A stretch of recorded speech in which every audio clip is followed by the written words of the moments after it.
This is our boat, our home, and we are anchored in Trinidad, an island where the Atlantic Ocean meets the Caribbean Sea. Rich with history, it's a country where every corner hums with rhythm and resilience. But beyond its industrial edges lies a wild side. Rainforests that teem with life, mangroves hiding prehistoric creatures, and skies that give you pink feathers at dusk. Trinidad is a place of contrasts, where the call of the wild meets the pulse of humanity. Welcome to the untamed heart of the Caribbean.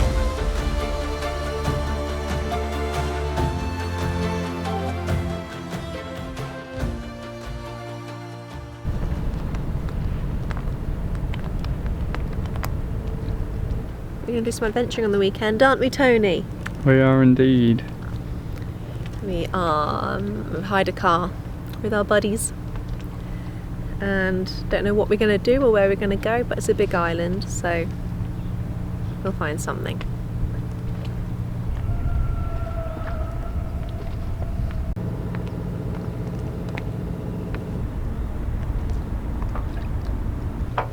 It's funny because I was thinking I'm just a bit sick of here and would want to move ideally, but then you get one pretty sunset and you're like, oh, it ain't so bad. Yeah, it's pretty tonight.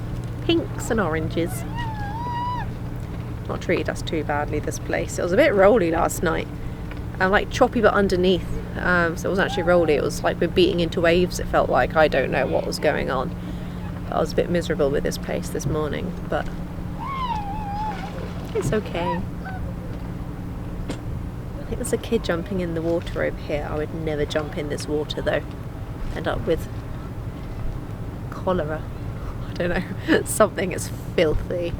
The water here is oily and it's got diesel floating on half the time. Wouldn't jump in. But you know, kept us safe from a hurricane.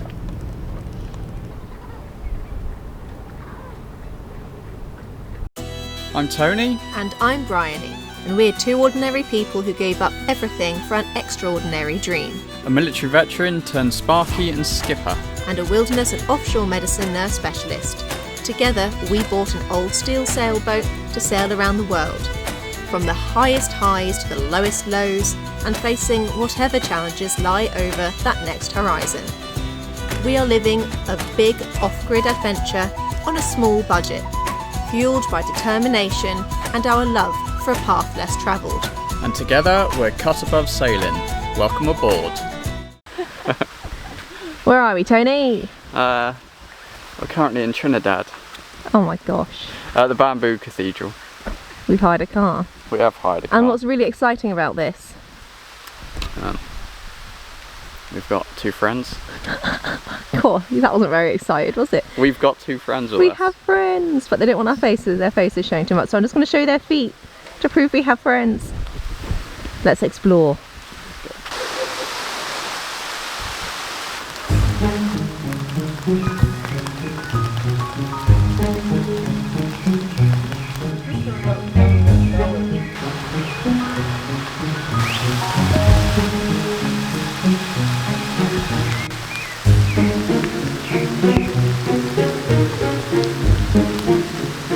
It was at this moment our friends called over to say they'd found me a new pet.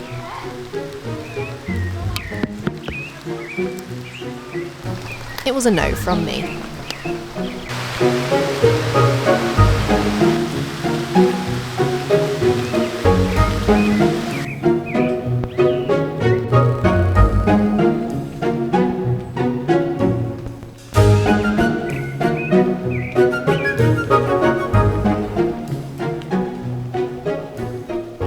The ruined buildings, at the end of the long walk up the hill here, are part of the old tracking station.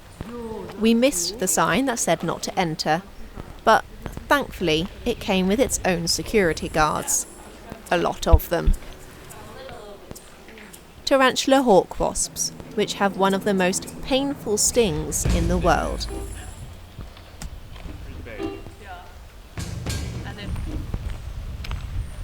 Looks like an episode of Last of Us.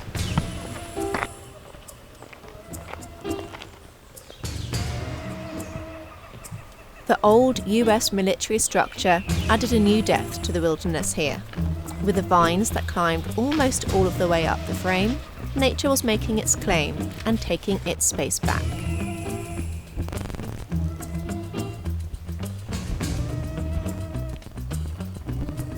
Don't blink for the next bit. Coming right for us. Oh my God. Where is it? It went straight back. Oh. Did you see it? Well, neither did I, but apparently that was the emperor penguin.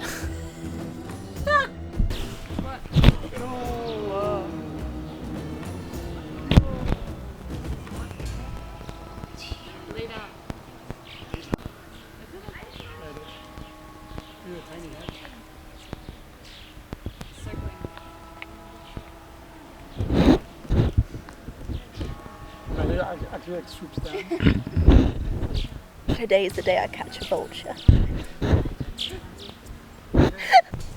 Thankfully, Bryony didn't catch the vulture, but she tries these things all the time. I'm afraid that one day she might actually be successful.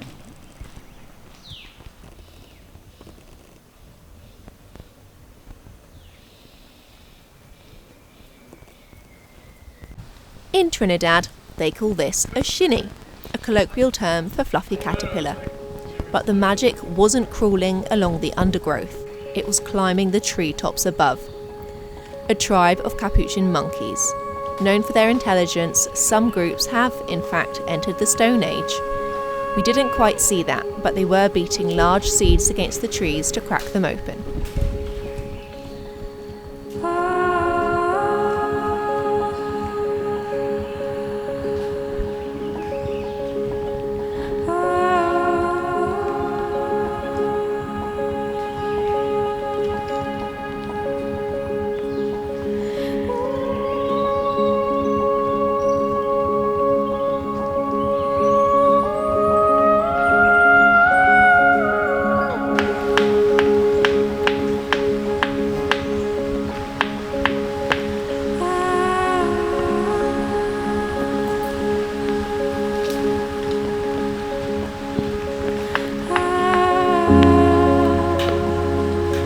There's one with a tiny baby on the back.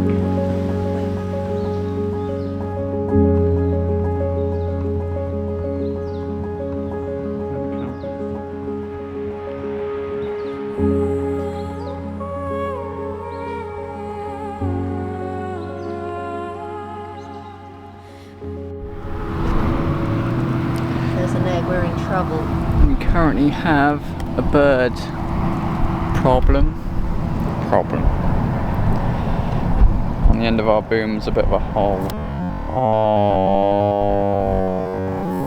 Oh, it's gone.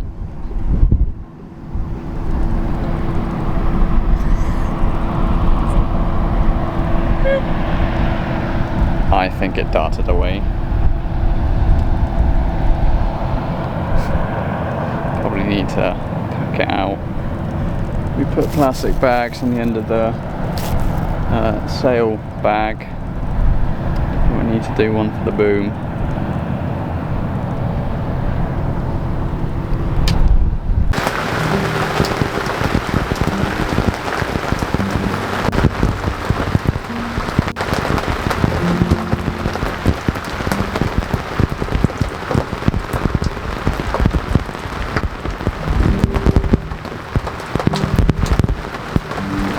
So you wake up. A good nap.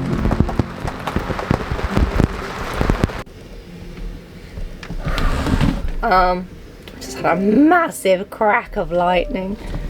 Tony's off the boat. He's gone to the Chandlery. Thankfully he's finished the dinghy ride to land.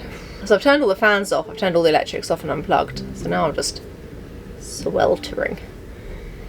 Yeah, it's really very much rainy season. You get some hours of sunshine in the morning, and then it's just grey and wet and lightningy. Lightningy being a technical term for anyone that's wondering. For the rest of the day, it never gets any cooler. We are buying a new fan for in the saloon. We're getting hauled out in 2 weeks, 3 weeks, and then about 5 days after we're flying home for a little while, which makes me feel, oh no, what's happening? Not the emotions. Yeah, I'm really excited to go home for a little while. Yeah. I don't know if it's just because I know it's coming up that I felt a little bit homesick. I have, and because, yeah, friends to see, family to hug. We've got a bit of a gap. We need to catch up anyway, so it means that I don't need to worry about the fact that we're not on the boat for 6 weeks. I would like to catch up a little bit closer to real time than we are. So then Tony's sister should be joining us around not long, probably before we look to leave Trinidad. So we might do Tobago with her if we haven't already explored that by then, and then we will look to making our way up to the Bahamas, which we're very excited for. So yeah, that's kind of what our next 4 or 5 months are looking like.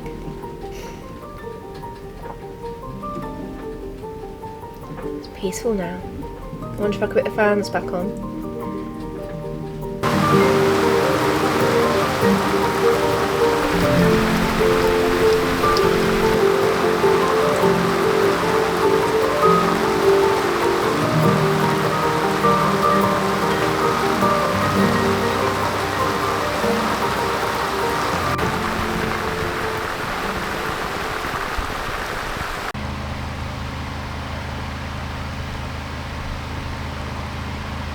You need a drink after all that hard work. All the hard work. Kneading. Making the perfect loaf of bread. Well, it's risen perfectly. Why do you have all the bread luck? I don't want to hear it. You disgust me. The journey to our next adventure required a detour, with electricity lines on fire just outside the boatyard.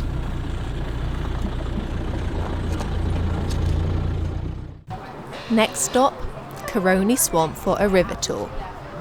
The many stray cats there do apparently get fed, but by the looks of some of them, they could do with a neutering programme. It's not our usual style boat, but it's cut out for the task.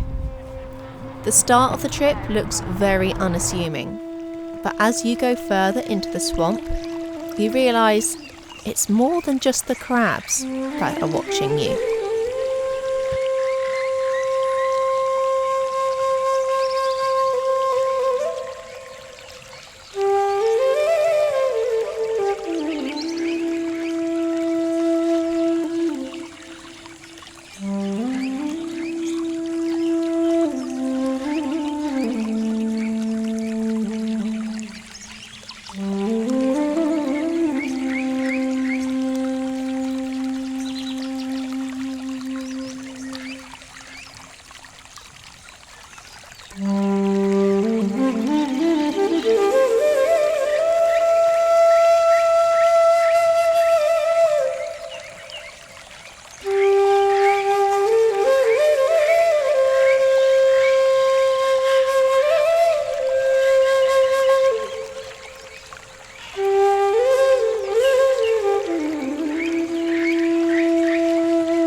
I know what everyone was thinking throughout this episode. Where's the boat project, the installs, the breakages? Well, here we go. I decided to install a couple of new fans because it can get rather humid without them.